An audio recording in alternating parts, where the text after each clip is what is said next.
Deep divisions in Yemen over the government's plan for a new federal state. Shia rebels in the north and separatists in the south want no part of it. But the government intends to include its brand of federalism in a new constitution and put it to a vote. Will that solve the country's multiple challenges, though? This is Inside Story.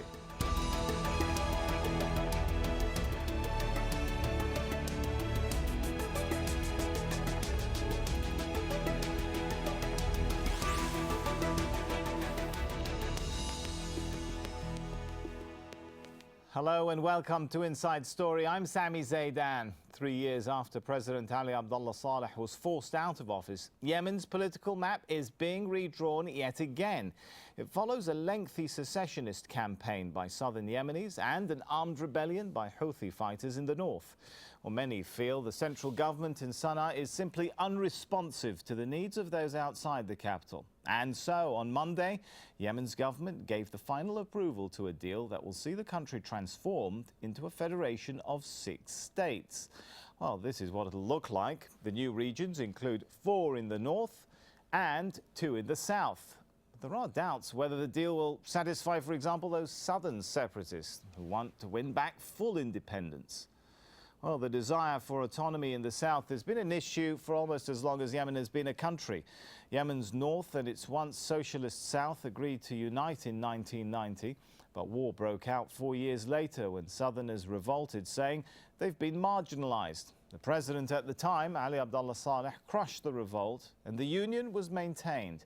But the southern movement re-emerged in 2007 with a call for the south to be independent once again. Between 2009 and 2010, the separatists led a combination of protests, strikes, shootings and bombings against the government.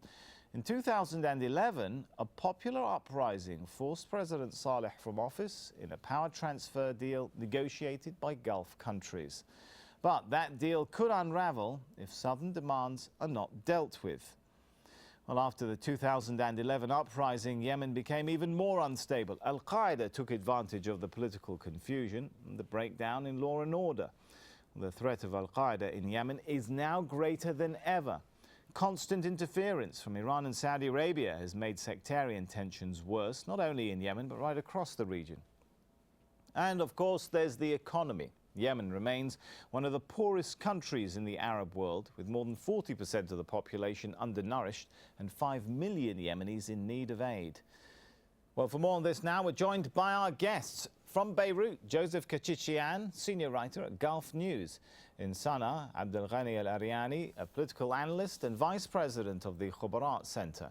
And also from Sanaa, Saeed Yafai, chairman of the executive bureau of the consultancy forum of Southerners in Sanaa. Good to have you with us. If I could start with Mr. al-Iryani, do you think federalism will solve Yemen's problems or exacerbate them? It's the right step in the right direction. Yemen has had 50 years of centralized power that led the country to the verge of disintegration and economic collapse.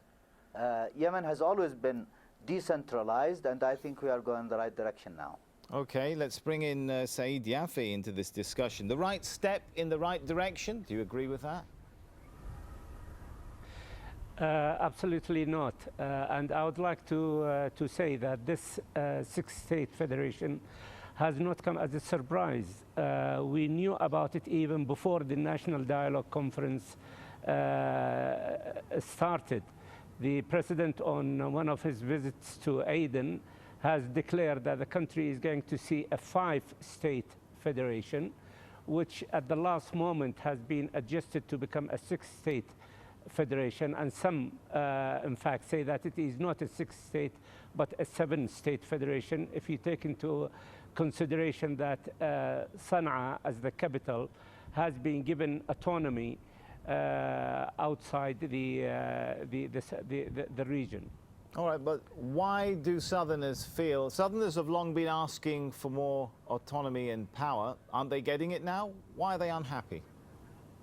Well, if there is anything to be considered in favor of the Socialist Party of Yemen, which ruled the South from 1967 until 1990, it is the fact that they have managed to gather about 23 different sultanates and sheikhdoms and emirates into one united country, which was called the People's Democratic Republic of Yemen.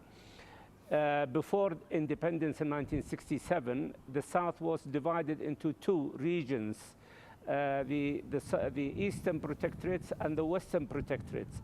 So what's happening now is taking us back to pre-independence days. In other words, we have lost what we have gained as a unified country by dividing it into two states, Hadramaut and Aden. Okay, let's bring Joseph Kechichian into this discussion. To make this work and to convince, we've got two very different opinions that we've heard from so far on this show. To convince everyone to get on the same page and to get on board with federalism, what does it depend on? Federalism is a work of progress, and obviously Yemen has its work cut out for itself to come to terms to bring these two various opinions together. Obviously, there are a variety of issues at stake here. There is the tribal question, which is fundamental. There are legitimate southern demands that we just heard, that they don't want to go back to the previous era where the gains would be lost. And more importantly, there is this fear that the North will continue to dominate the federal system.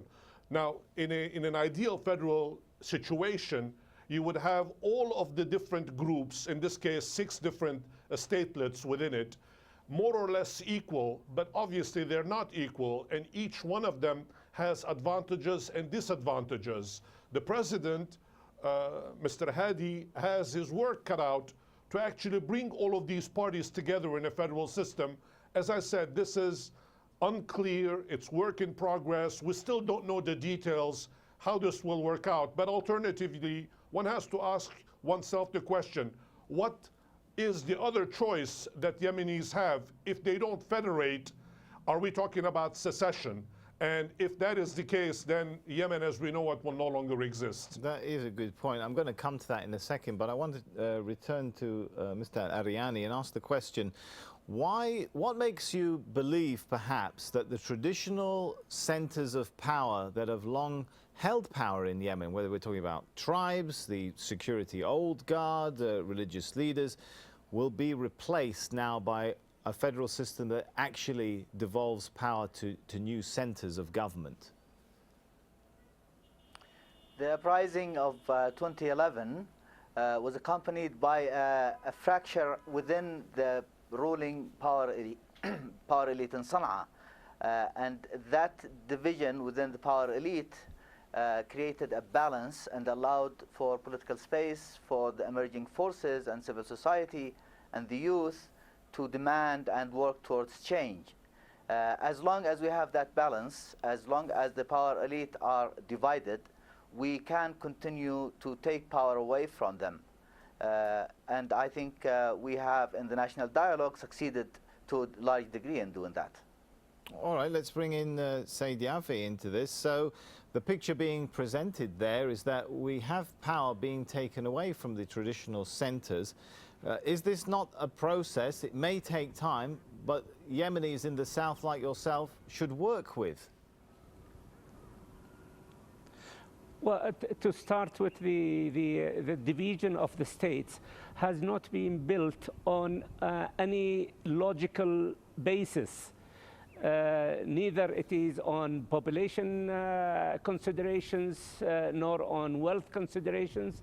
If you take, for example, the Sabah region, it consists of 3 states or 3 governorates which have a very small population, not more than 2 million at the most. If you take another region, which is Ta'az and Marib, it has got about 7 million people. If you take 2 regions, which is Hadramaut region and Sabah region, it has got all the wealth of the country in those 2 regions. All the oil and all the gas is in those 2 regions. The rest of the regions have no wealth at all. taking into consideration that this is interesting. I want to jump in here, Mr. Yafai. What is the alternative to federalism? Are you saying that you'd be happy with a federalism that perhaps had the borders drawn slightly differently, or do you want something else instead of federalism as a whole? Well, our opinion is that the best option that could have been followed is a two-state federation, north and south, because you have got exact borders limited. We have very limited economic resources, and therefore we can manage to support two governments and two parliaments, as well as the central parliament. But to create 6 new governments and 6 new parliaments, as well as the central government and central parliament, while the economy is almost at zero. This is not going to be practical. It will not work. Okay, let's take that point back to Mr. al-Iryani. Why 6 states? Why not a north and south, and save the money on unnecessary administrative costs for too many layers of government? I think that the various regionalization schemes have been considered.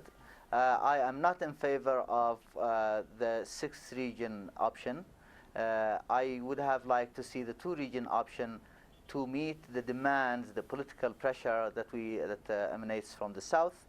But the scheme has a correction mechanism. After a number of years, there will be a method for rearrangement of those regions.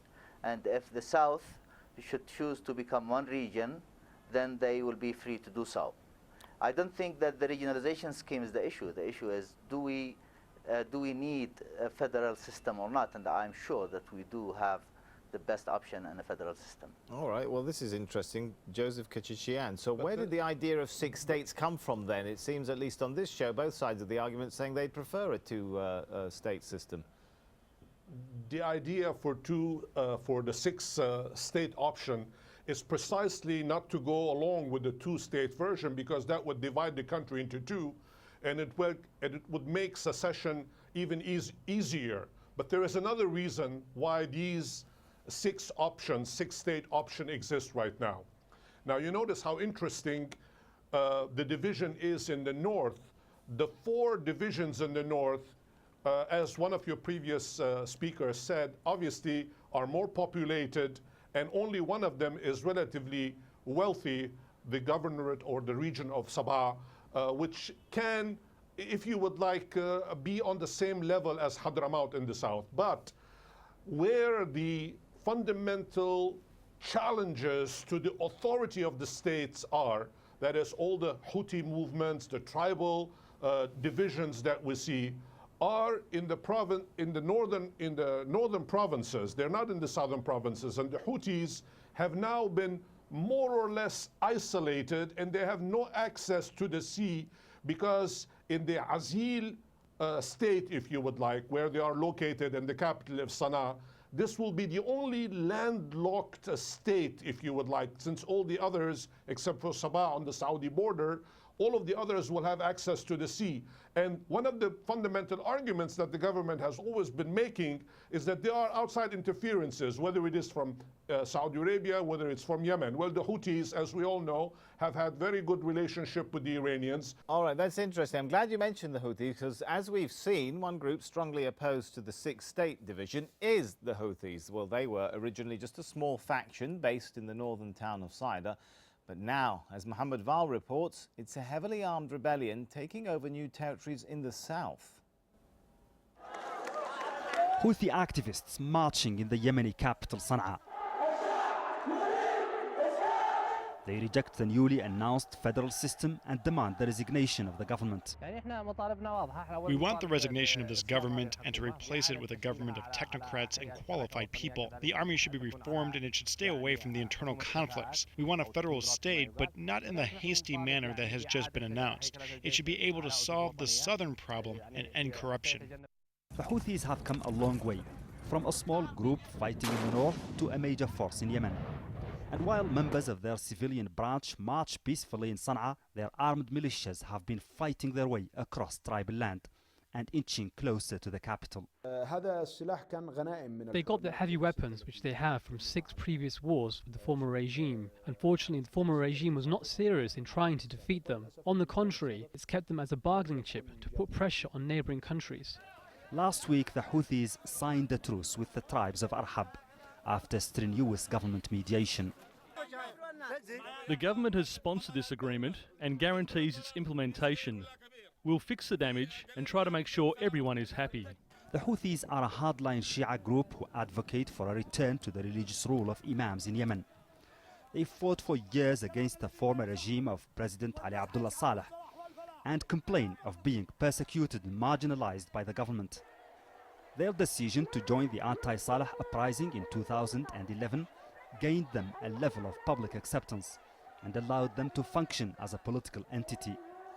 But they still refuse to lay down their weapons and become a political party. They will not succeed if they continue to refuse joining the political process. They cannot outmaneuver 25 million Yemenis and the world community who all oppose the use of violence. If they refuse, it will be their ruin. Houthi defiance is visible right here in the heart of Sanaa, where members of the group have occupied a public space and made it inaccessible even to state security. Now, with the Houthi fighters right behind these mountains on the outskirts of the capital Sanaa, many here doubt if the truce that was signed on Sunday will hold. And the Houthis are now widely viewed in Yemen as the #1 threat facing the central state. Mohammed Val, Al Jazeera, Sanaa.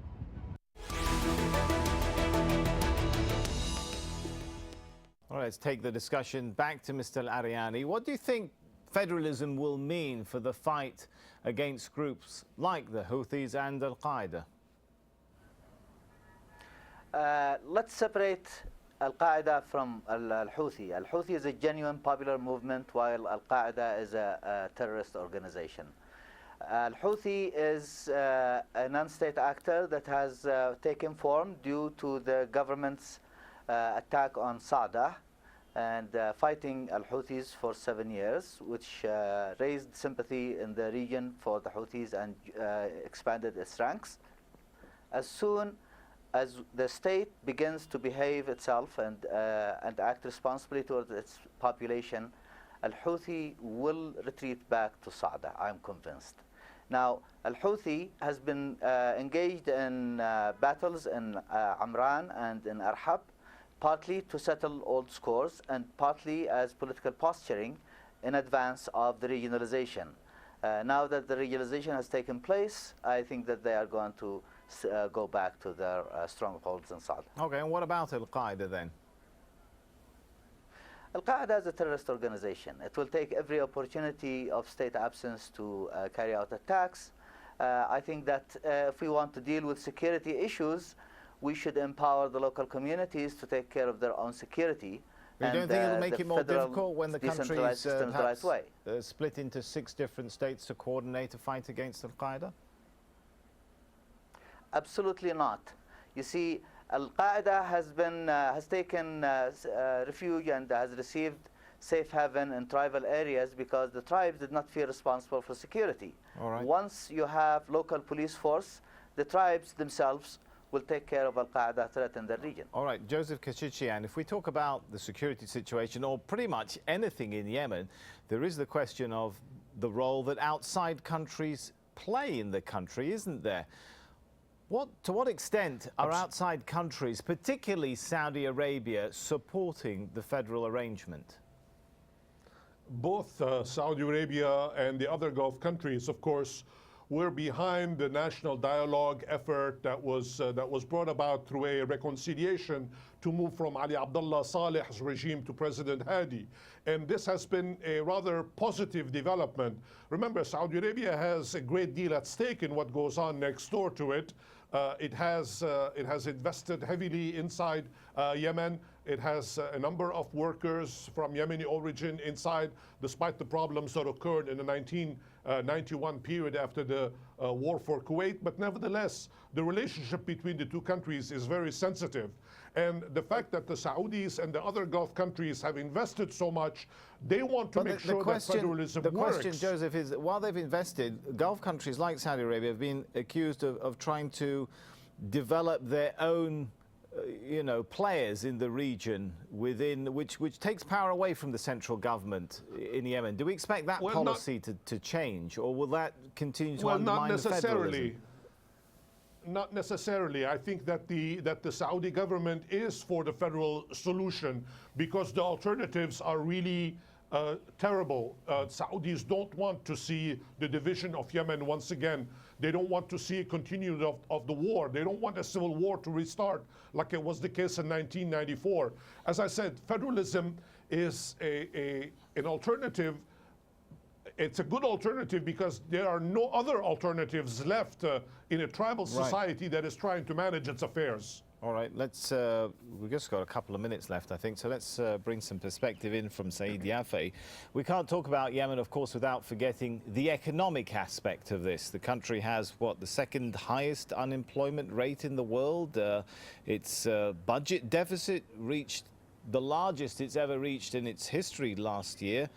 There are serious economic problems. Many of them are most acute in the south. Are you hopeful that federalism will improve the economic situation? May I first challenge those who say that if there is a two-state federation, Yemen is going to break into two states, independent states.